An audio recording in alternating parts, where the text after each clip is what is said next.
Welcome to another episode of Mind Brain Movies. I am Hope, your Sherpa into the Mind Brain, and with me is my returning guest Mark, who I just uh taught him what a Sherpa was. Uh Yes. I actually had no idea b- before this. before this we had a really long fun conversation before jumping into this. But for those of you who don't know you from previous episodes, Mark, yeah, give us a little quick breakdown of you and all your amazing credentialness. No, 100%. I solved world hunger. I was generally army now. I am Marc Davis. I I am I a I won 3 Nobel Peace Prizes. exactly in physics. More than Einstein now. I am I'm Marc Davis. I am a private practice mental health counselor in Long Island, New York. I specialize mostly in depression, anxiety, and suicidal ideation. Working mostly with teenagers and young adults, mostly like young professionals, like between, like, ages of, like, 18 and 30. Cool, cool. And I also have his book. Yes. So the book is basically for clinicians to help, uh, clients or patients who are suicidal, to help them be less suicidal in the moment, and if you're a clinician, like a mental health professional, to go from not just less suicidal, but to not suicidal at all. But mine is a special copy because he wrote stuff in it for me because yay. 100%. It was and see, there was a lot to write because Hope is an Yeah. amazing individual. But yeah, it's a great book. He's a great person. And I am so happy I have forced him to be my friend outside of podcasts. So It's not it can't be forceful if it's consensual.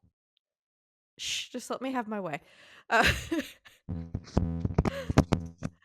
and then so today, after all that preamble, today we're actually going to be talking about the Royal Tenenbaums. So it's a movie directed by Wes Anderson, and holy shit, there's a lot to unload with this film. I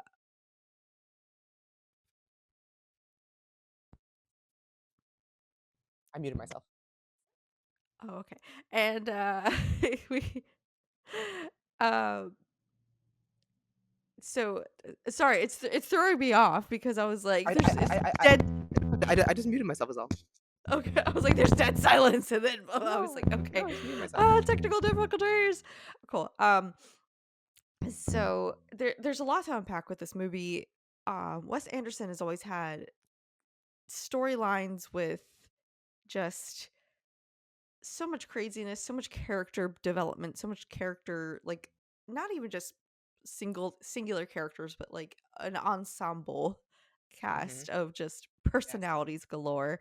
Um and a lot of this movie deals with anxiety, depression, Yep. and just Yep. so much. And I thought I'd give my other co-host Liz Dr. Gremlin a break from this stuff so she could still live in her puppies and unicorns and rainbows for a little bit longer. So that's why also I brought Mark on today. I'm here. And now so he you have never seen or heard or anything about this movie until I was like giving you your homework. No, no, this is the first time I've ever even heard of the movie, and much less seen it.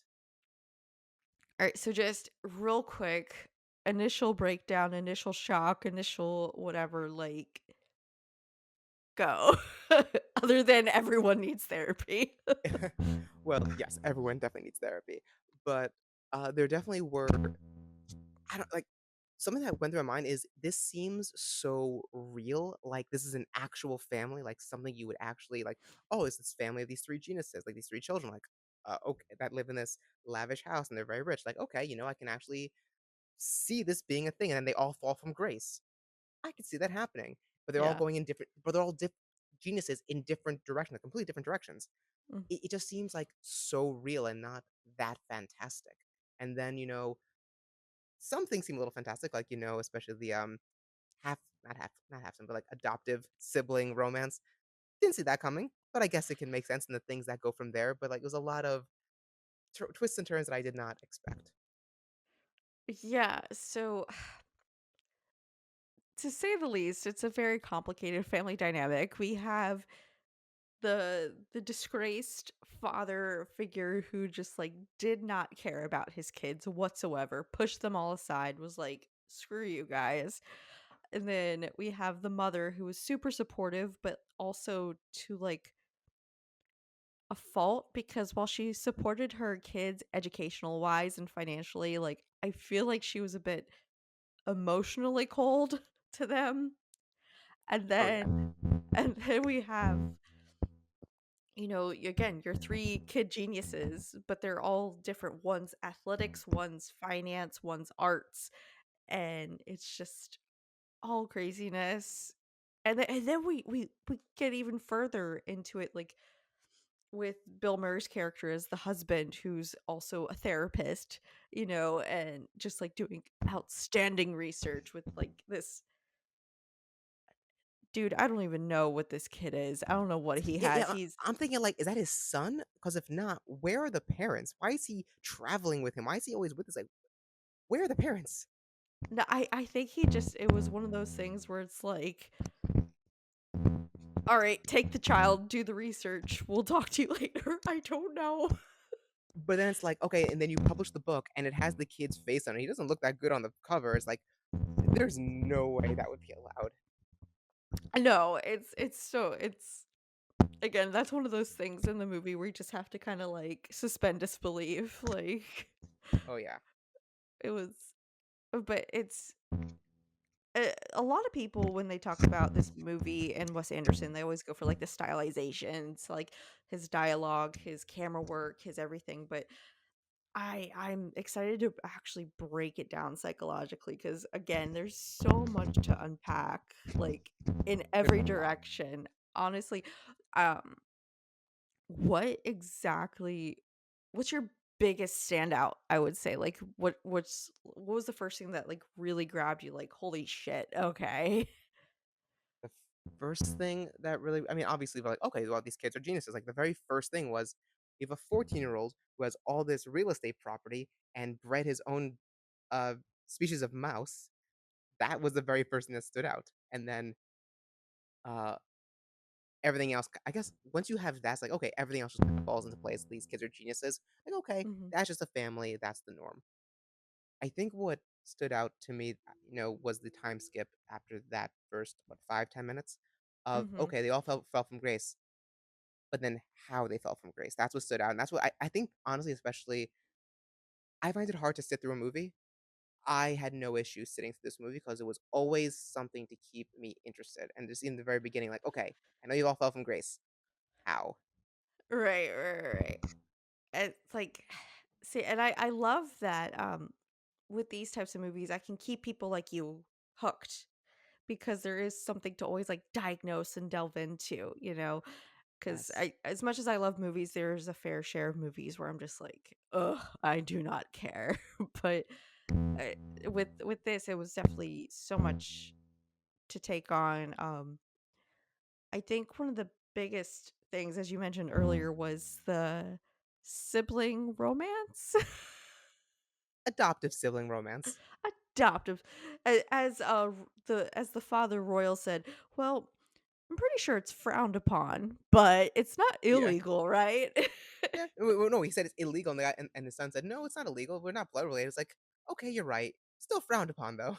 It's still frowned upon. Which, I mean, I actually don't know what laws there are, if there are any about this. I have no idea. But yes, Yeah, generally still frowned upon. uh, but I think the most interesting thing is how it was developed through childhood. Like, Yes.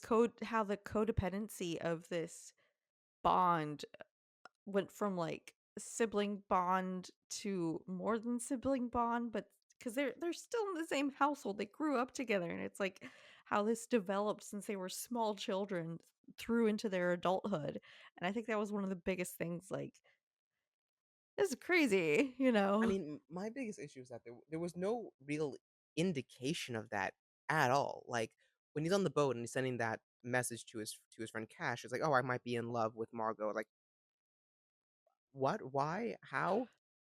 Like, that makes Mhm. no sense. Like, okay, yeah, but we spent time as a kid for, like, what was it, 3 months? Just in the African exhibit of the museum, like, okay, and? Like, how do you get from A to F? Right. And then they I don't know, I guess it was just it slowly developing throughout the years or a and I also think it's interesting too is maybe he fell in love with the idea of her because towards the end of the movie, everyone was shocked because they knew nothing about her. So She it's did a very like good job hiding everything about include that she smokes. She did a very good job. She went to fucking what, Papua New Guinea for 6 months or some shit? and married one of the shamans. She went to some her original family got one of her fingers chopped off. Like, do these people, like, not care where she goes or about her at all?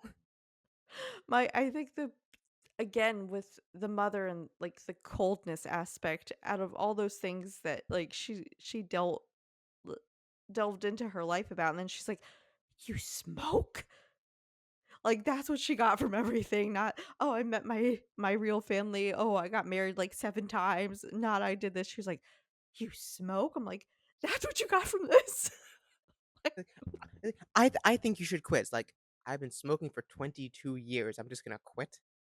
right You got too.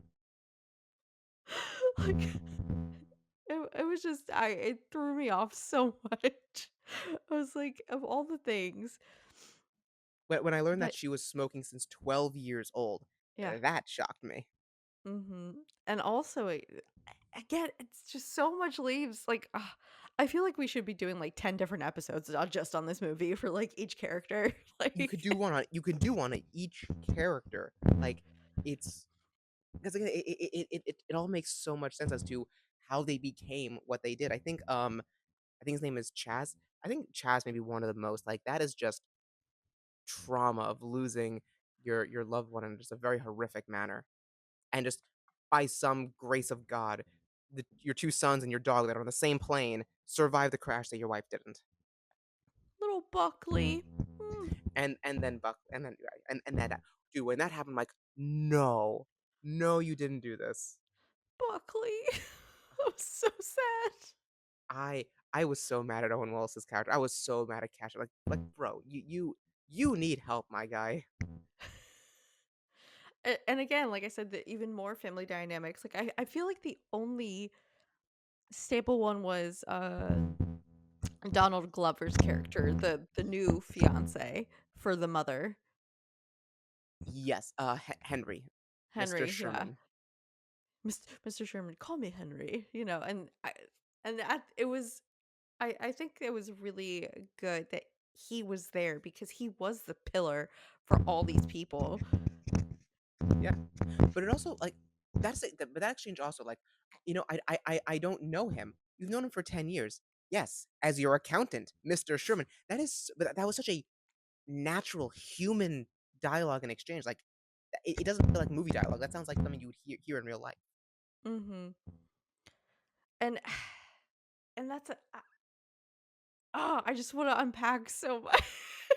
Where should we start? Okay.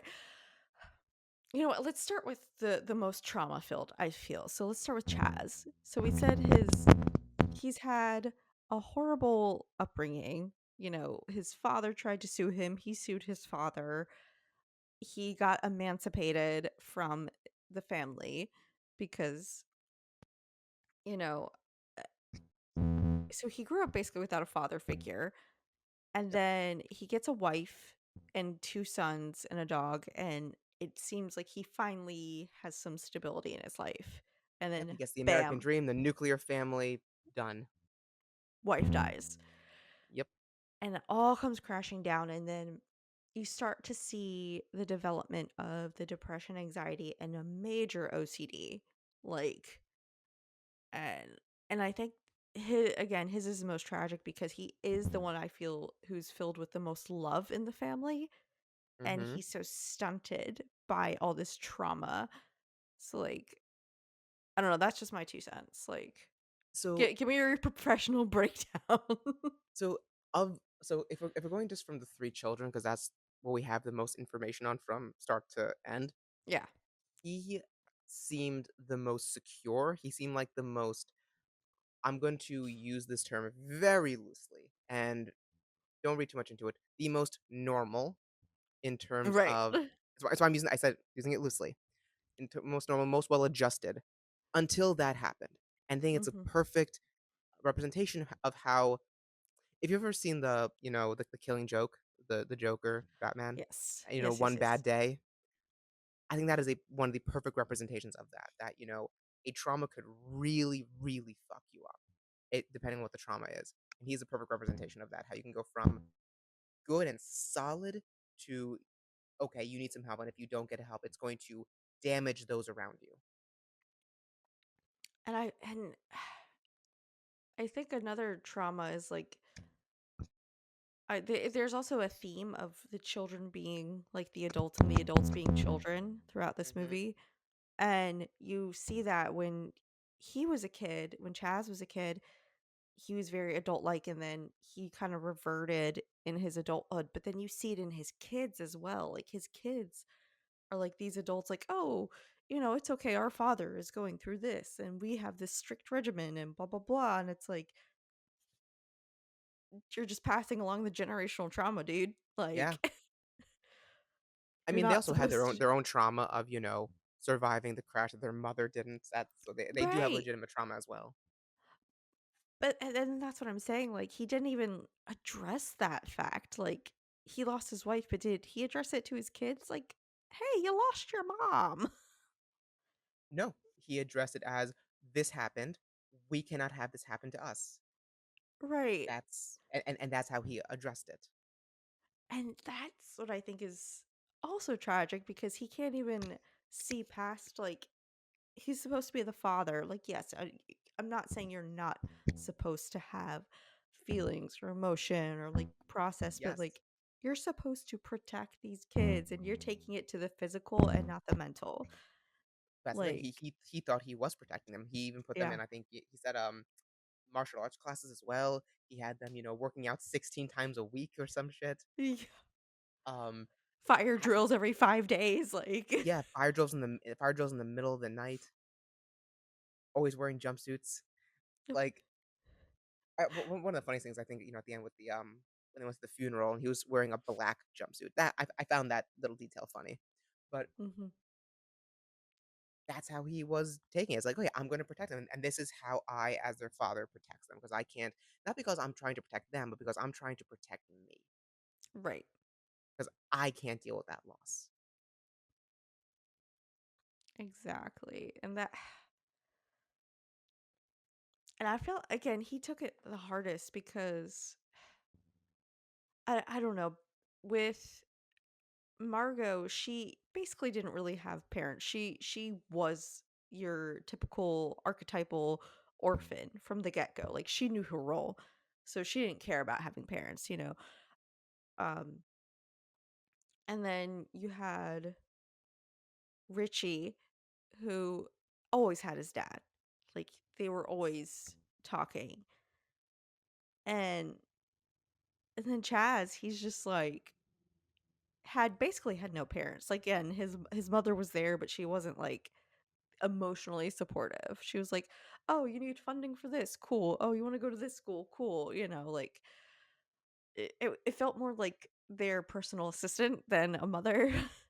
um Kinda. She was the very permissive kind of parent. Like, yeah, yes, I'm here, and if you need anything, cool. But like, she didn't seem like much of a disciplinarian in any way, shape, or form. Just give it what you want. Your dad's not here. Okay, I'm here. I'm raising you, but like, it's a low bar for raising you. right.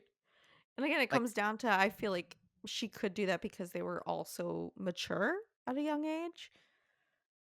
it also helped that they were financially well off. Oh god, yeah. That Dude, that if helped a lot too. if I had just a speck of that money, huh, huh. Uh, like It really helped that they had that kind of money to be able to fund all of Chaz's projects, to be able to create again a whole new species of mouse, to do that kind of genetic whatever, for him to buy real estate. It's like, oh yeah, hey, I need $187." And she's like, Write yourself a check and I'll just sign it." Like, Okay." Right. So it really does go to show. And you're right that, when it came to Margot, how she's the archetypal orphan in the sense that, yeah, she not only didn't have her origin family, her father, Royal Tenenbaum, whenever he introduced her, it was always, "This is my adoptive daughter." I wouldn't say daughter, my adopted daughter. I had to remind her every single time. Yeah. And that's what I think is crazy too. Like, if I was what like, why would you do that to your kid? Like, you obviously also signed the papers to adopt, so why are you The only reason I could possibly think of is a kind of thing where, okay, we're at these events where there's other uppity types, and hey, I adopted a kid. This is my adoptive daughter. Look how amazing I am that I'm adopting kids. I'm just having my own. Right. That's the only thing I could possibly think of.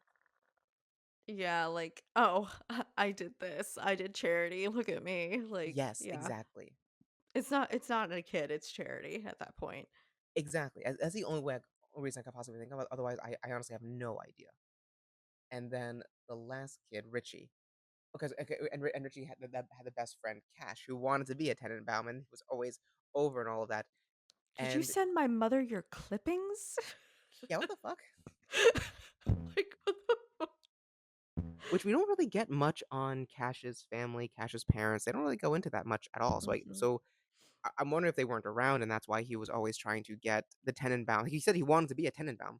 He's always trying to get their approval. Probably just like a latchkey kid, like Right. I'm wondering, like, was it also the money? Because like I don't know, like, did Cash not funny name? Did Cash's family not have money?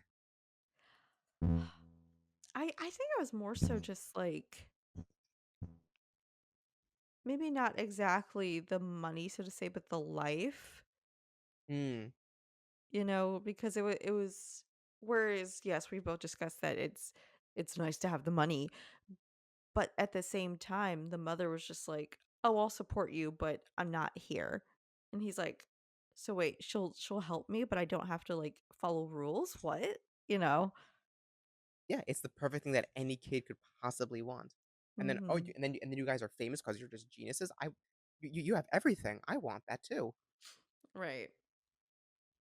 But then he did get the fame when he wrote his books, more so the second one that seemed to get him some stardom, and he became a Tenenbaum. He was seen as a genius, and he had his fall from grace. Yep. So he had his Tenenbaum arc, And he got with a Tenenbaum. and he had his yeah, and he had a fling with a Tenenbaum. Yes, exactly that too. So he Oh got my god. to be with them.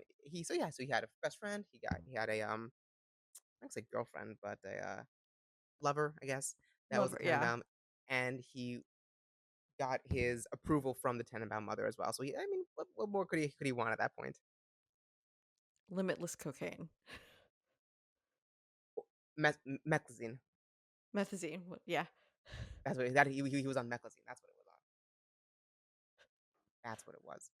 And yeah, but I mean, if we go into like each character individually, like, so for example, when I was watching the movie, I was thinking, okay, so Royal, which again, everyone has quite the name in this movie.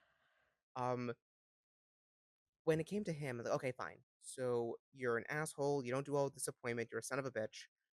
Okay, established. What happened to you? What were your parents like that you turned out this way? Like, I'm curious about you. Right. That's Oh, where my that mind went. the f and just the pathological lying of it all as well. Dude, this is like textbook manipulation. Like, oh, I'm going to fake cancer, stomach cancer, just to be able to, you know, make up for lost time. It's the class thing of like, yeah, I'm getting all the benefits of parenthood without any of the drawbacks. That I haven't put in any of the work. I get all this time with you. Plus, I'm broke. I can just live, where there's money again, and all I gotta do is fake cancer and say that I'm dying. And it's just like he is a classic case of a manipulate. Like in the case of someone who doesn't get help for it, once a Mhm. manipulator, always a manipulator. If in the case where you don't see there being a problem, you don't get help for it. I just as much as I, like, hate the character, I will give it to him. He was a hustler, dude. Like, Yeah. he and I guess that might be, like, part of the manipulation, like, how he could get such things even in such a low standing. He just manipulated his way, like, how do you just find the medical equipment that he, like, got into the house to, like, He monitor said. his fake cancer? Like He said how he was owed a favor by someone he once represented for medical malpractice. oh, I know, but that's what I'm saying, like, like, not everyone's gonna, like, seek out the person to get equipment to like, he He Yes, he is a hustler. He is very goal driven. He give props where prop is due. He was able to make the kind of money he did to fund the lifestyle that they had for whatever time. He was able to live in a hotel for God knows how long. So, you know, money, no money where money's due. Credit where credit's due. But like he is a textbook case of a narcissist, like an actual oh, yeah. honest to God narcissist. Oh, yeah, for sure. Like, that I want you to dive into that, honestly, like, because I've seen the movie a million times. You've only seen it the one time, so, You've seen it that many times? d hyperbole speaking, but I've seen it a lot. Like, I'm sure you haven't seen it a million times, literally. I just how many times have you watched it? upwards of 20, probably. Oh wow, okay. Yeah, like, I have, like, the special edition director's cut DVD, all that. Like, Okay, I you really really do like this like it. movie. Yeah, yeah, yeah, yeah. Is Um, it this movie or just Wes Anderson movies? little column A, little column B, because Okay, I like his other films, but I am not as big a like, I'm not as invested in his other films as I am this one for some reason. got it. Okay, interesting. So that's okay. So I can see why you pick this one, because you know it so well. Okay. So you wanted me to dive into the narcissism, or what were you Yeah, referring to? just, like, your take on it because you were saying, like, it's all textbook, but I mean, which it is, but I mean, mhm, what was it? Go on. What's the question? what I'm saying, like, like you said before, I wish we knew, like, his backstory, his origin story to get to that point. Right. I mean, okay. So I'm just trying to because part of me say like that he's a sociopath, but he's not because he does have he does show emotion at the end, and that's kind of the thing is that the textbook narcissism, textbook sociopath, like his just 180 at the end after he gets caught and actually is doing the right thing, like that is not textbook for that to happen. Which I think at that point it gets a little fantastical, movie magic and Mhm. all that. Okay, we got like half an hour left of the runtime. We gotta speed up the recovery process and Wrap it everything. up, yeah. Exactly. We gotta get this third act going. Um, but in regards to him not thinking about other people, how they feel, it's all about him. Like when his son choked on the tennis court, and he's like, what happened? And his son even said to him, "Yeah, I'm sorry for disappointing you. I know you don't do well with disappointment."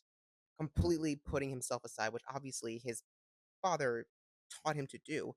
His father, Mhm. had this whole plan to get rid of Henry. He had a whole plan.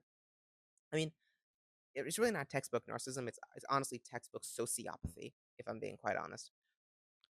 Manipulation, Sociopathy. What yeah. what is that? Like So sociopathy is a it's a branch of antisocial personality disorder, but not like, textbook antisocial personality disorder. Like when you think antisocial, like you think like, serial killers, okay, yeah, yeah, things yeah. of that nature. So this is like a offshoot of it in the sense of like these are people who obviously there's variations, there's always a spectrum to things. Of At the course. worst, you can have people who don't experience emotions, and you can have those who experience them to a much lesser degree, but at the most they understand them like academically. Like Mhm. intellectually they understand emotions, and so they're very, very good manipulators. But they don't experience emotions the same way how everyone else does. That makes so much sense, actually. right? That really does make so much sense. Okay, because like, I was like, "Yes, he is a narcissist, but that doesn't fully, like, cover it," and then, like, "Yes, he is this," but it's like, okay, that, like, nails it to a T right there, Right. honestly. Like, for example, Because like, he you himself is also a genius, like, he really yes, is. yes. So it makes sense to that he took things so intellectually that it, like, to a fault. 1,000,000%. And he found it totally okay to basically steal from his teenage son. He found it totally okay to, make his son who did poorly, who was once a famous athlete and who didn't do well on the court, and he was mocked by the entire world basically, made him feel worse. He found that to be okay. He found it okay to just say, "Oh, my adoptive daughter," and just like barely have anything to do with her at all. Even when he came back to try to have a relationship with them, he tried to get rid of Henry, and he just finds that okay. Um, what I do, oh, something that came to my mind while I was watching it that I did find a little funny also is I found it v- a very an example of very good writing. Mhm, That what fucked him over in the end was his own racism, mhm. and it was in a roundabout way. And I found that to be such good writing that had he not been a racist asshole to Henry, Henry would not have looked into anything, which he probably then would have gone away with what he was trying to get away with. To a degree, because Henry also did say, like, "Hey, my father did die of stomach cancer, and you showed no symptoms," you know? Um, so that was a little bit Right, of a red flag, but yes, I do agree with you. right. Listen, I don't know if Henry would have looked into it, but this definitely pushed him. Mhm. I Another thing too, you mentioned before how everyone has, like, such fantastic, crazy names. Hmm. I love how, like, the most stable one of the movie has the common name. Ethel No, well, or her full Henry? name is Etheline, but, like, Oh, Henry is the most stable, and he has, like, the common name, and, like, there's the kids, Ari and Uzi, then you have Richie and Chaz and like so funny enough, Ari and Uzi are actually relatively not like super common, but like they're not uncommon Jewish names actually. well, I'm saying, like, they're not quite Henry level, is what I should No, say. no, they're not like Henry, not like super common names, but like how many people But do you they're know who are named Cash or you know, um, Chaz or Rich? I mean, I guess Richie a little bit or Royal. right, exactly. That's what Who I'm names their saying, child Royal? and also you could argue too that the kids were the most, grounded as well, and that's why they have a bit more common names. Yes, and I think part of that is because of the trauma. Though. If I had to guess, the trauma made them grow up a little bit faster. Especially, obviously, Mhm, their dad played a role in it too, but it forced them to have to grow up a little bit more. mhm, And I think that's part of the reason why they were so stable. But I mean, to be fair, even the main characters, the primary children, when we see them when they were younger, they seemed pretty stable too. Until mhm. they got older and life, just for different reasons, took left turns. So, obviously, we'd have to if they made another movie, 23 years later to see, okay, what happened to Ari and Uzi, and that they had to face some pretty bad, adversity, would they also stay the path, or would they also have take a left turn like their father, uncle, and aunt did? I don't know, I just know me personally, I was probably stronger as a kid than I am now. Maybe it's just, like, when you become an adult, life just kicks you in the nuts, you know? Like I think it's easier as a kid because you don't have to be the one who has to handle everything. Like, when it comes to mhm, bills and everything else, like, yes, you just have to deal with your emotional stuff and that's it. But as an adult, you have to deal with your emotional and the financial and everything else all at the same time. mhm. Yeah, I miss being a kid sometimes. I know, it's such simpler times, right? It was so much easier back then. This is why I'm going out later today and buying a Lego set. But there you go. And it's about having fun. Like I'm going to be buying a new video game later to start playing Black Myth Wukong. I hear some good stuff. I'm going to start playing Ooh, that. okay, But okay. Yeah, hey, Black Myth, sponsor us. But, Right, um, right. Lego, sponsor me. yeah, exactly, get sponsorships. Um, but there really is just this is like, I can't believe I've never heard this movie. This is such a good movie for any psychology or therapy student to watch. This is just chock full of everything, like, this could be so much discussion in any psychology or therapy class. Oh, this could be an entire semester class. It seriously can, like, this should be shown in, like, psychopathology classes. This is why I feel like so when we talk about this, I feel like there's so much to talk about, and then at the same time, I'm like, okay, well, if I go down that path, we're gonna be here for another 5 hours. If we go down that path, we're gonna be here for like another. Yeah. You know? So I guess the best thing I could be like is just everybody watch this movie, you know.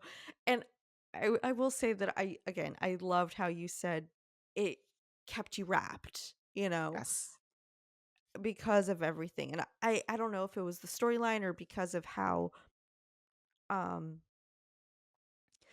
so it's always the funny joke where like you ask someone, oh hey, sit down and watch like this 2.5 hour movie with me, and they groan, but then they're like, oh, let's binge watch The Office for 5 hours, and they're like, yeah, you Facts. know. And I don't know if it's maybe because Wes Anderson, he does things like very episodically because he breaks his movie into chapters, or I don't know if it's the storytelling or if it's the characters or if it's like a combination. Um, but I love someone like me who I do have among the plethora of other disorders and everything I have is ADHD. So like it helps me like keep the attention when Mhm. I'm watching, which helps a lot. No, I think it's really good that he splits it in that kind of way. Like, I know it's been years since I saw the Grand Budapest Hotel, so I don't remember the layout of it, like, at all, but I would imagine if it's the same kind of format that It it was is. also It in is. form. Okay. There's it breaks into like it'll have the purple cue cards, and then it's like blah blah blah, and then Which I I'll think is perfect for an ADHD viewer to, like, "Okay, mhm. now we're in this part. Okay, perfect. So now we're, like, this 1st act, 2nd act, 3rd act." I think that's I like it. I can't say that's the perfect way that it should be, but it's the way that I like it to be. Well, and it also kind of like snaps you out of it too, like, oh crap, I gotta pay attention now. Like, Something that also my brain, because like, so with in this movie, at least with the, chapter cards, is that it was writing the scenes. So, like, the very first sentence, you could read exactly what was about to happen in the scene. It's like, "Oh, that's an interesting little nugget." Like, that's actually I yeah. actually like that kind of for some reason. Well, again, because it captures your attention, you're like, oh, I have to pay attention. Oh, I know what to look for. So like, you're not just like, oh, shiny, like. It also changes locations a lot because at first there's 3 different kids, so they're in 3 Mhm. different places, so that's also a great way to keep one's attention. But again, it's also like, there's the mystery. Okay, what happened to Margot? What happened to Richie? What happened to Cass to I never remember his name. Kaz. Kaz? Chaz. That happened to Chaz, that they are in these depressed states, all of them. Like, I think the one which makes the not the least sense. Yeah, like, what I don't even remember. I literally just watched this. What was Margot's reason for being depressed? Like, what happened to Margot? I feel like it was just more dissociation than like depression. Hmm. But, like, is it that nothing happened to her, or did something happen? Like, because with the youngest, it was because he fucked up on the cord, and he's just traveling the world, but he just can't fill that void. With one, it's like, okay, my wife died, fair enough. With Margot, what happened? She married a neurologist, writer, living a good life, smoking her lungs out. What is she not? What is she missing? I well, I mean, think of it as this, maybe in her younger years, she filled so much of it with her art and Mm-hmm. like her playwriting and all these adventures like we said before, she would just go off on like adventures for months on end and Yep. not come back. And then once she's an adult and she married a stable man, a neurologist who's quite the opposite of her family. He's like, "Oh, let me talk about your emotions. Let me dote on you. Let me actually take care of you." I feel like maybe that's just like boring to her, and maybe she's depressed because she's like, "Oh, well, he's taking care of me. I don't have to do anything. Oh, well, I have no inspiration to write now, so I can't have an outlet. Oh, you know, there's no conflict for me to have because he is so caring." So maybe it's just like she couldn't be her true self because Mm. she thought she wanted stability, but this is just my take. This is just my take, No, but it is a very good take, and it's very common that when you grow up in chaos, stability is uncomfortable, and that would definitely make sense. I mean, and I guess it also happened too that her more recent plays, I guess, at the time didn't perform as well, and so I guess that can also be depressing in a way. And yeah, you're right. She just didn't have the excitement that she needed to, I guess, to really draw her art from, to really be exactly what it was she needed to make her art successful again. So yeah, I mean, she definitely seems like the party girl kind of person that stability is just not what she was looking for at the end. yeah. Yeah, I'm just that's what I'm gonna go with. I'm sticking to it. That's my No, it makes that's my it it, it, thesis. it makes no, no, it makes a lot of sense. And yeah, I mean, and listen, if she was my patient, I'd be like, okay, so like, what is that you want? What are your values? Mhm. What is important to you? And I honestly wonder if even she knows what's important to her at this point in her life. Richie, but she can't have Which, Richie. well, yeah, now Richie's is super important to her. Um, yeah. That, by the way, okay, we got to touch on that. We have to touch Yeah. on that. I figured that should be like the finale of the discussion. Like, okay, I did not expect that. Like, I thought, okay, he's going to cut his hair, he's going to shave his beard. Okay, he's going to look at himself different. And then he said, "I'm gonna kill myself tomorrow." Like, "Oh, okay." And then he takes out the razor blade. He's like, "Wait, I thought you said tomorrow. I thought you said tomorrow. Wait, what are you doing it now for?"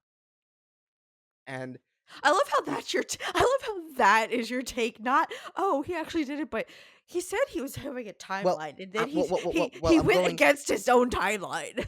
I'm going in order of my reactions at the time because when I I was know, watching it, yeah, it's just funny to like, it, most people would be like, "Oh god, the blood. Oh god, this," and you're just like, um, he didn't go according to his own schedule. listen, Like, listen, I just listen. I find that hysterical. Not like, So, "Oh, his poor mental health," but this bitch does not follow the proper guidelines, okay? so two things.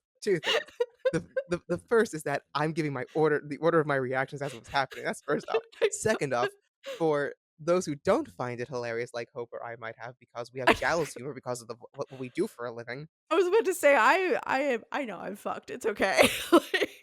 Well, no, for what we do, you need to have gallows humor. I Exactly.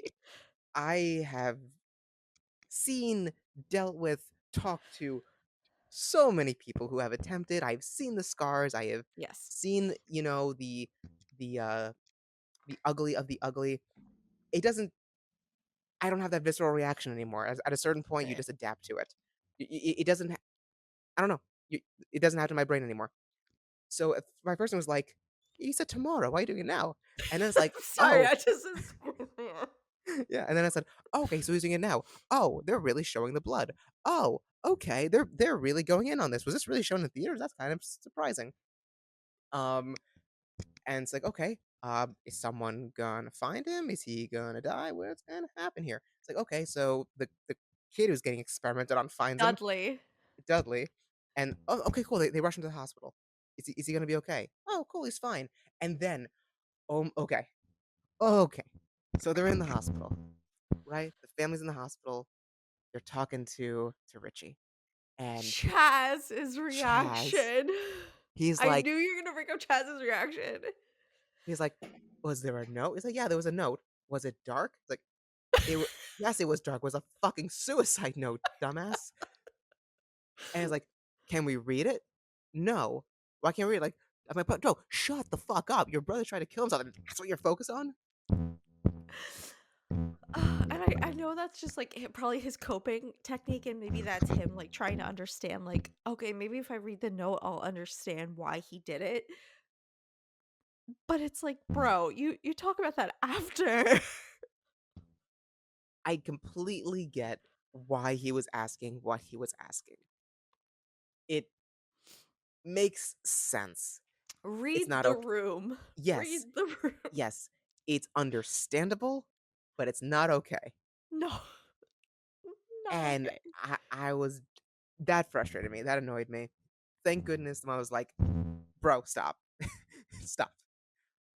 And then, again, surprisingly, a little later on when he was with Margot, and they showed the wounds, they showed the stitches, like, Mhm. "Okay, I'm kind of impressed." And, looks a little bit like, what I've seen before. It's like, "Okay, Mhm. pretty makeup artist, good job." Yeah. Um, so, good job with the props and the makeup artist, good job on that. What I was a little surprised about is he checked himself out? Who's letting an attempted suicide check themselves out? My only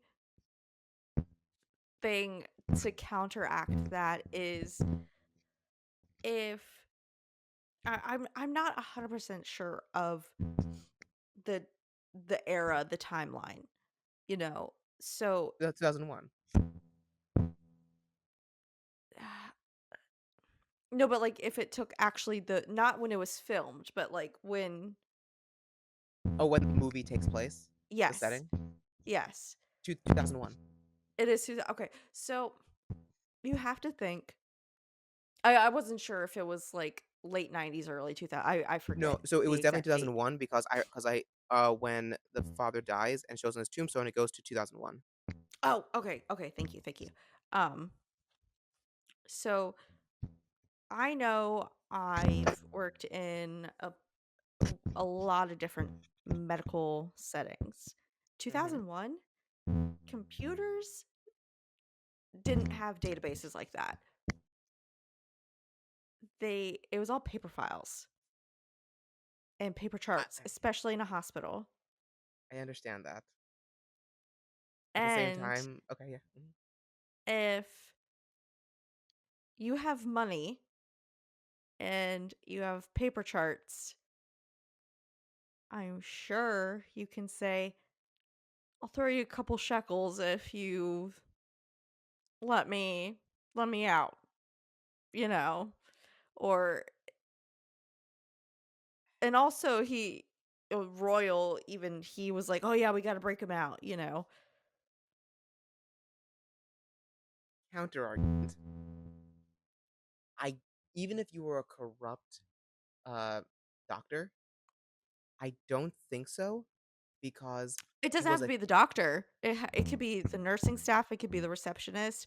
The doctor doesn't have to willingly sign off on the paperwork. If he just goes to like reception and say, "Hey, just say that I'm whatever," you know. even so, I don't care who it was. I don't think so because he is or was a famous tennis player, so people know. So if they know, if it gets to the word out to the press that hey, this famous person who was famous twice for different things was in the hospital for a suicide attempt, and then he was out the next day, people are gonna look sideways and be like, okay, we gotta investigate this hospital because that's not supposed to happen. So if it was any other patient, maybe. But when you have a high Yeah, profile case, I don't know if that would true. be the case. The only other thing I could say is maybe he's like, "Oh, I'm going to a different hospital." Like because Mm, that I know, I it's not probable, but again, as much as I agree with you, I'm also like, this is a movie. We got to let movie magic happen. I I know, I know. It's one of those things like, okay, that does not work that way, but like, I Oh guess no, they it don't doesn't. know It that. doesn't. Like, okay, I guess they don't know it doesn't work that way, but sure, let's go with it. Like, I remember even when they were looking at the inside of the hospital, I'm like, this does not look like a hospital at all. It's not. It's not. Like, this Not looks at like all. this looks like a business building. Mhm. I'm like, 'cause there's Like stairs going a certain way, like, there's, like, the receptionist desk, like, this is not a hospital. Like, if somebody, tried to do, like put in a family practice in an old building or something, like Seriously, and you would not just go to a random clinic for a suicide attempt. You go to you are taken to the psych ER. yeah, exactly. Well, after Like, the ICU, but yeah. yes, well, yeah, you're taken to the ER, the ICU, just make sure you're stable, then you're taken to the psych ER, Yeah. and then you're Yeah, held yeah, there yeah. for, at the bare minimum, 2 to 3 days, bare minimum, Mhm. and then they make sure that you're okay. Um, so yeah, I'm like, there's no way he just got out. So that's something that stood out to me.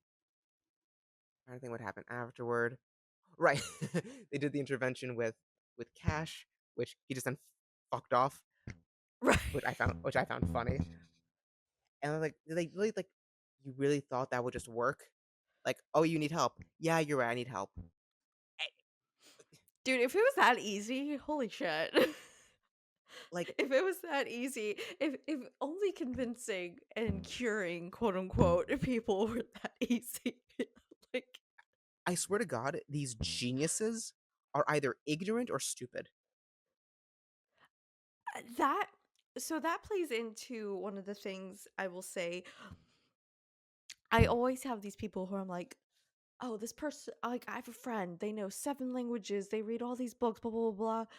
Ask them a common sense question and they're dumb as nails, you know? So I feel like it's one just one of those things, like, there's the book smarts and the street smarts. It's very hard to have, like, a good But I feel like balance. someone like Chaz, who is business, would have Mhm. street smarts. Maybe. But also we have to think Chaz went to, like, a deep dive after his wife, so maybe all his, like, street Mm. smarts went out the window after his trauma. I well, I don't know, because maybe he was running a business from his old room again, True, true. so I don't know about that. It was just surprising to me, and then even the dad was there too, and he was a famous lawyer. He should have some street smart too, of how the world works and whatnot. Um, oh, speaking of the dad and Pagoda, I wanna know that Pagoda. story. I wanna know that story. Who are you that someone hires an assassin to kill you, and then after he stabs you, he takes you to the hospital, and then you hire him as your butler? What is the story to that? Dude, we could have a whole movie on just Pagoda. Eh, like, they wrote Pagoda's thing 80% very well. 80%. The only thing I Oh, didn't like is that he didn't really have much agency. It just seemed like he was always following Royal's commands. Like, he almost never had any right. agency. The only agency he ever had was when he stabs him again with a Swiss Army knife. Well, it's one of those things, I guess it's like the straw that broke the camel's back, you know? Because you have And to then he think he just was fixes him up again. right. Talk about toxic relationships. This man is able to convince someone who stabs him twice to still go along with him. Twice. I That's mean, some powerful listen, Jedi mind tricks going on. credit where credit's due. That is some master manipulation. That is not an easy thing to achieve. No, that's like Jedi level mind tricks there. Like, it's really impressive. So I think all in all, like, I really enjoyed this movie. There was a lot to this movie, and I was really impressed. I went into it like the Royal Tenenbaums, like, okay, I mean, not a very fancy name, kind of, bland. Let me give it a shot. And it's like, okay, it had me from the start, and Yeah. it kept me.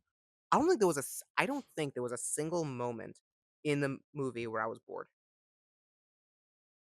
And if that's Wes Anderson's, because I know during the Grand Budapest Hotel there were moments where I was bored.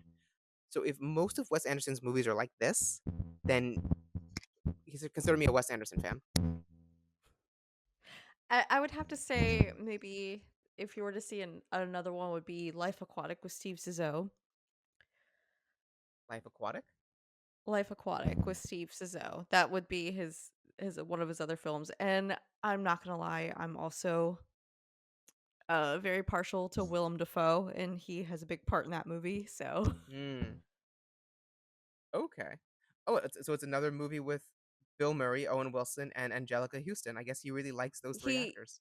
he has his, like, set cast of characters, and you can see it, later on. It changes just because some, like, some actors are getting older or retiring or whatever, but, like, he usually has his main set. It sounds a lot like, Tarantino, who has his set of actors. A lot of directors actually do that. You have, like, Adam Sandler who does that, you have Kevin Smith, you have Tarantino, you have what some people just, like, stick with their people, man, but I mean, I'm a if it ain't broke, don't huge fix fan of it. Tarantino movies. I love Tarantino movies. They're a lot of fun. I think arguably my favorite Tarantino movie, I haven't seen in years, it was so good, Django Unchained. Such a good movie. Django, yeah, yeah, yeah. It's such a good movie. I remember there was I remember oh my god, years ago. When did it come out? 2014? Something like that, yeah. I'm not trying to talk Django Unchained too much. I know we're talking about this, but like just one scene. That one scene where he's at the top of the stairs and he shoots down and the person goes that way. I remember watching that while I was in the theater with my friend and we bursted out laughing in the theater. Yes. Or I So will say one of the favorite scenes, and he's like, where Django finally sees Brumhilde again, and he's like, "Hey, little troublemaker," and she faints, and he's like, "You silver-tongued devil, you." Like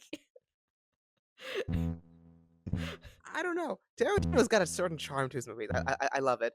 And honestly, so if Wes Anderson's movies are like this, are like the Royal Tenenbaums, then you know what? I'm a Wes Anderson fan, and I didn't honestly think I was gonna like it at first. Like when it started out, very very artsy, and I thought Mhm. I wasn't gonna like it because of how artsy it was. I was wrong. I will say there Wes Anderson, he made his own formula and he perfected it. And Royal Tenenbaums, I think, is the height of me personally. I think Royal Tenenbaums might be the height of his like career. Not to So it's say all like he downhill is, from here. not to say it's downhill, but like I think it's one of the more standout ones. But maybe it's just because I'm a bit partial to this movie. But like again, it's like this Life Aquatic, Moonrise Kingdom was great. Um, Moonrise, I haven't heard of any of these movies. Why have I not heard of any of these movies? Cause you don't look for them. I know a lot. I know of a lot of movies. Why do I not know any of his movies except for now this one and Grand the Grand Budapest Budapest. Hotel? Yeah, I don't. Yeah, did he do the French Dispatch? Yeah. Why don't I've never heard of these movies. That's weird. Like, are any of his movies like okay, maybe Grand Budapest is. Outside of Grand Budapest, are any of his movies on the IMDb top 250? I I could not tell you, honestly, I don't know, I haven't looked at that list in a long time. Okay, okay. I had never heard of French Dispatch. I mean, I guess I see Timothy Chalamet's in it, so I guess I mean that makes sense for Timothy Chalamet to be in it. Yeah, I'm trying to think, so it was Asteroid City, French Dispatch, Isle of Dogs, Grand Budapest Hotel, Moonrise Kingdom, Fantastic Mr. Fox, Darjeeling Limited, that was Nope, Life Aquatic, Royal Tenenbaums, Rushmore, and his first one was Bottle Rocket. I haven't heard of 97% of those. Okay, my personal, I think, top 3 would have to be Tenenbaums, Life Aquatic, and, Moonrise Kingdom. I'll have to look into those movies because again, if they're like this, then I don't know he might have a new fan now. You heard it here, folks. I, I've turned if Mark. if they're like this movie, then I will join the Wes Anderson subreddit. Oh I my will join the gosh. fold. Yeah, overall a good movie. Like if I had to give it a rating out of 10, I'd give it a solid 8. Yeah, no, that's a great score for sure. I enjoyed the movie. I enjoyed the movie. Um, I think the ending for the most part was good. I think it stuck the landing. Um, it's funny. He has some pretty good humor. I don't. He didn't have to kill the fucking dog. That was not necessary. That was certainly a choice. Um. Oh, another thing from the wedding that I couldn't help but notice. So Henry's son. It seems like he's a marine or something. Mhm. And so after um Cash and I can never remember this fucking kid's name. Cassidy? Chaz. I can't remember his name. Cash and Chaz. After they go over I that was like, wall, "Who are you talking about?" after they go over the wall, and so then Walter is climbing over. It seems like he's struggling a bit to hold himself, and I'm thinking like, bro, you're a marine, or you're supposed to be in the somewhere in the armed forces. How the hell are you struggling to hold yourself up? They did not do a good job with this casting. No, but it was such a bit part at the end. I think they were trying to overlook it. Um, I will say the one thing at the end that I did like is the mini bonding moment with Henry and Chaz, though, when Henry's, like, fixing his tie and then Chaz goes up and he, like, mimics him and fixes his tie and he's like, "Oh, it's my new daddy." And, Like, you know, I'm a widower too. Like yeah, I know. Like it's this is kind of awkward. This is awkward. I know, but it's like he's just, like, leeching onto him, just like, "Please be my dad, I'm trying to bond." It's like, find another topic, bro. Find Like another it could topic. have been anything else. It could have been anything else. Could've been like, "I like bread. Do you like bread?" Like I guess he had nothing. I mean, it honestly, being that he knew him for 10 years in some way, shape, or form, it could have been anything on that regard. I know. And then they buy Spark, and they buy Sparkplug. The father buys Sparkplug, the little Dalmatian. I know. I was like, oh, cool, your dog just died. Let me give you the replacement. Oh, dude, I know, don't get me started on that. I would be devastated for, like, so long with one of my babies, like, I'm ugh. like, give the kids, a couple weeks to grieve. Fuck, Mm. and then introduce Sparkplug. Right. Get him later on. Yeah, like, keep him for a minute, hide him maybe. But it I also don't know. shows, how Chaz is his Little father's son, because when he offered him, he was like, "Oh yeah, thanks. This is awesome. The kids are gonna love." It's like you're just as bad as him. Yeah, because they don't know how to process their emotions. Like no one could have said, "Yeah, I need some therapy. I need to talk to somebody." Which, by the way, if you need to talk to somebody, go talk to Mark if you're in the New York or Florida area. Or New Jersey or Connecticut. Or 'cause apparently he's an overachiever. Well, I want to make sure more people have access to me. Spread the love. You know, because winning 3 Nobel Prizes and curing cancer, it wasn't enough. I mean, I don't sleep. I gotta always be doing something. But yeah, I mean, listen, Apparently. you can always reach out to me for that. Oh, there was another thing that stood out to me. So when when Royal was talking to the priest just before the wedding, and I guess he was talking about their breakdown, like if they've ever been to the church before. He's like, yeah, I'm a quarter Hebrew, and I'm like, who calls themselves Hebrew anymore? Who uses that term anymore? Like, was that a term that was used in the 50s? Dude, I don't know, like, that's definitely more up your alley than mine, like, my knowledge of that, I do have some, but it is limited, so that would be more for you to know. I have never heard of any Jewish person refer to themselves as a Hebrew. Like, okay, I know in the Bible they refer to them as Hebrews. Like, okay, cool, in the Bible, okay. I've never heard that term used unironically outside of the Bible.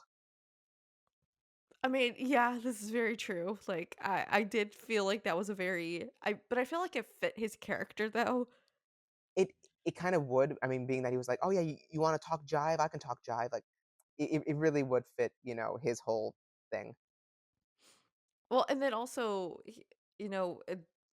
parallel was when he was like, "Oh, yeah, I'm like 1/16th quarter Cherokee or whatever," like, and that's why I wanted to write the book on the Battle of Wounded Knee, like, Oh yeah, and it was like, "Oh, he who runs with two horses." I'm like, I can't tell if that's racist or not. no. I am not knowledgeable enough to know if this is racist or not. I just, like, smiled and nod. I was like, "Alright, let's get through this scene, buddy." It was it was 2001. Yeah, It was a different time. it was a very different time. It was a very, very different time. It's hey, at least they weren't calling Margot hysterical. Oh god, yeah. Of all the At least yeah. 'cause I feel like if this was made in, like, maybe, like, the '60s or the '70s, they would have, like, that would've been, like, the Margot key wouldn't thing have they would say. even been a character. She would have been in the asylum. Yeah. Yes, actually. That's probably true. Oh, wow. But yeah, they didn't use that term. Um, I'm trying to think of other things in the movie that kinda shows how dated it was outside of, the phone booths and the rotary phones, which I thought rotary phones were gone by 2001. S a lot of people yes and no. A lot of, like, older generations, like, held on to them for a while just because it was, like, what they're used to. I guess, like, I'm gonna date myself. I was 8 in 2001, and my family did not have a rotary phone. I We did mean, not we have had one. landlines, but not Yes. rotary, yeah. Yeah, we had landlines, and I remember phone booths. Like, I think my school even had a payphone when I was in, like, elementary school, and then they got rid of it by the time I was in middle school. Did your school have a payphone? My school was the inside of my house. You were homeschooled. Yes. That's awesome. Did you guys have a payphone We did not have a payphone. Again, we had a landline. We with an answering machine? Oh, hell yeah. Oh, yeah. I remember the fucking answering machine. Holy shit! So it was definitely, retro to, see, oh wow, 2001. Oh wow. And again, Gwyneth Paltrow did not look like Gwyneth Paltrow. Mm-mm. Um, like she doesn't even look like a younger version of Gwyneth Paltrow. She looks like a completely different woman. Mhm. Like So I I'm like, said I before, don't pre-goop, pre pre she was still eating real food. facts. That's probably it. Like the only thing that could possibly say, hey, these two Gwyneth Paltrows are the same Gwyneth Paltrows, are that their acting ability is still mwah, top notch. Oh, Great yeah, actor. yeah, yeah. That hasn't gone away, but No, that hasn't. She has always been a good actor. So that's the only way you would know, okay, these are the same people. Um, I'm trying to think what else. Um, Ben Stiller, good acting, very, always on point. Owen Wilson is Owen Wilson. I mean, he's Owen Wilson. And Bill wow. Murray was always old. Yeah, I remember before that you were asking me like, has Bill Murray always been old? And then I'm like trying to like think back to like all of his films, and I'm like, he kind of looked old in Ghostbusters. He even in Caddyshack, even in like, I was just like, well, it's kind of like Steve Martin always had gray hair, Yes, like yes, that's that type of true. deal. I've never seen a young Bill Murray. I feel like he was born old. This man is just he was always old on screen. Again, his acting is top notch too. Like I bought him as this academic that very Fascinating, fascinating. yes, yes, this ivory tower esque, um, complete book smart academic. And he is also colorblind. I'm colorblind? His hearing is fantastic. Yes, Dudley, I'm afraid you are. And then and then the book with this boy. Again, we didn't say this on recording. Where the fuck are these boys' parents? Dudley, like, I love how Dudley's basically just been abandoned to the doctor. Where Yeah, I don't know where this boy's parents are. I don't know how they're just leaving him with this academic who then puts him on the cover, and he looks fucking miserable, and it just sells. And he's putting him in front of conferences where they're asking questions. Like this, listen, I don't know if this flew in 2001, but it would definitely not fly today. No, yeah, there's that was so much, so much. So much. I mean, you can definitely tell that this was over 20 years ago, which Oh, makes this is me feel definitely a old. period piece, like, for sure. There's no way the child protection law is, like, the guidelines, the even if you IRBs. just even if you just do, like, DSM basics, like, this is probably DSM 2, not 4, like This might actually be 3. There's a chance this might be DSM-3 at this point. I'm not full on the history of it, of when each one came out. I think it's 3. maybe, but still, it's a couple of them back. So Oh, 1,000,000%. Like, so DSM-4 came out in 2014. My sister was trained on the 4, and she graduated, like, 2007. I th You know what? Okay, I'm Googling this right now for release, 'cause I gotta know. DSM-4. Oh, wow! Okay, you were correct. The Fuck DSM-4 yes! came out Yes! in 1994. So they had that for 20 years before the 5 came out. You were correct.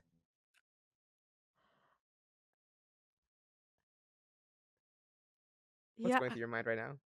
No, because I said we were on the 2nd DSM, not the Oh, I thought 4th. you said I thought you said we were on the last one. No, no, no, we're currently, I think I don't know. I'm so confused. I'm sleep Oh, no, deprived. the second one was, like, I think the '70s or even the '60s? No, no, yeah. The first one came out, like, decades ago. It was a long time ago, and the first one came out. Either way, we're still a couple behind in this. Yeah. I mean, this one was the 4, so, I mean, at least in this one, they took homosexuality out of the DSM by the 4th one. So, progress for the movie's sake. Yay. That was one of the major changes from the 3 to 4. One of the major changes. Um, yeah, but going back to the movie, I thoroughly enjoyed it. Um, I'm not a movie rewatcher, but, like, if someone wanted to watch the movie with me, like, I watched it again, I wouldn't complain. It's an enjoyable movie. There we go, folks. So we've turned a person to movie. This is my goal, is just making everyone a movie person through psychology. I'm down for it. I think there's actually a website full of, like, psychology-esque movies. Mhm. There's a Oh, whole list it of them. was yeah, it was a big part of the, 'cause when I went into college, I went for cinema therapy. Mm, So and that was, like, a big thing was, having the list of movies that corresponded to certain diagnoses and, like, traumas and things, and so that's I didn't know there was a school for cinema therapy. it's not really a schooling, like, I had psych major, film minor, and then I, like, Mm, meshed the 2 because it was still back when I was in college, it was still such a, like, a very fresh field, so I understand. Okay, that makes sense. Okay. I had no idea that was a thing. Um, mhm. yeah, I really enjoyed it. You got a new Wes Anderson fan, and, yeah, I don't know what else to say about the movie. Other than watch it, people. Everyone go watch The Yes. Royal Every Tenenbaums. everyone watch it, and then after you watch it, get my book. Yes. Everyone watch it. Watch this episode. Get his book, and then also you can go and buy merch from my store for Mind Brain Movies. You can get Mind Brain, you can Dr. Gremlin stuff, you get all kinds of stuff at the merch store. It's great. It supports the channel, it supports the nonprofit for Liz, which is Psychology for Geeks. It's all great stuff. So I would like to thank you again, Mark, for agreeing to your homework and watching the film. It was one of the most enjoyable homeworks I ever was given. So, but yeah, everyone watch the movie, like, subscribe, leave a comment, let us know what you think about this film and what you think what kind of therapy these people need because goddamn they need some therapy. Yeah, they do. They need some good. I would say they need some, at the very bare minimum, some psychodynamic therapy. Something. Alright. Well, again, thank you, Mark, and everyone have a good night. I Bye.